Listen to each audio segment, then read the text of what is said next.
Meteorologist Joey Sovine here at the Live 5 Alert Desk with the very latest on Tropical Storm Ernesto. Became our fifth named storm yesterday. So let's talk about where it's at, where it's going, and whether we need to be concerned about it here in the low country. Here is the latest advisory from the National Hurricane Center.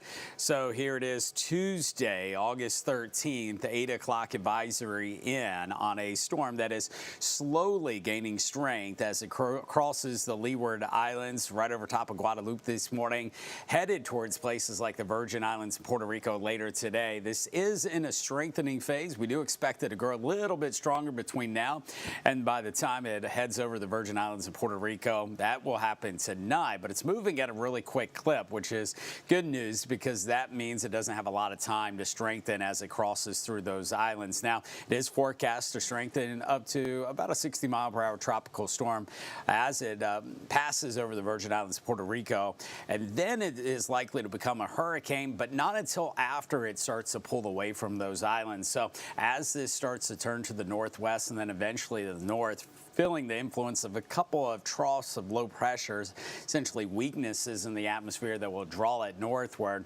it will strengthen, but it will also be headed into open water. Down the road, of course, you have Bermuda as the only real area of land out there in the middle of the Atlantic, and Bermuda is always a place that has to be on guard with any of these storms as it crosses through. Some storms have better, higher impacts than others, but right now too early to tell exactly where the exact track, which will determine the effects that they certainly feel there. But you can see that turn, keeping it well off the East Coast. That's his best guess right now. Something radically would have to change to get this far enough to the west that we would see any direct impacts. Now, there will be indirect impacts as we go toward the end of the week and the weekend.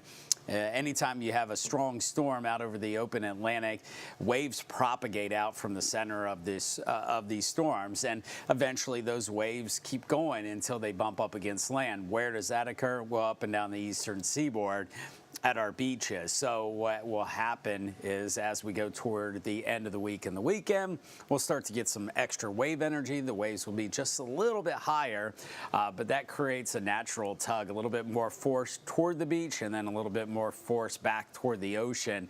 And that creates what we call rip currents. So the concern would be as we go into the weekend is maybe some rip currents out at the beaches. So we'll have to keep a very close eye on that for any beach goers the end of this week and into the weekend. As we take a look at the tropical models, here's the latest run here, and you can see there is one outlier that goes farther to the west, but not far enough to the west to impact us. And these models go out all the way toward the end of the week, the weekend, all the way out to August 19th.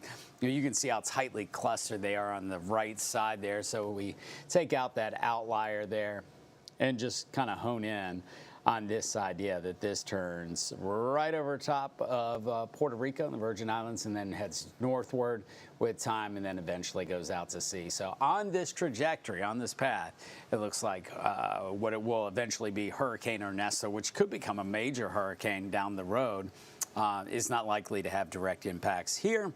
We will keep you updated as far as that rip current risk is concerned for later this week. Stay updated all season long right here at the Live 5 Alert Desk on air on live5news.com/weather. Also on our Live 5 First Alert Weather app. Make sure you have that download, a good resource while you're on the go. I'm meteorologist Joey Sovine here at the Live 5 Alert Desk. We hope you have a great Tuesday.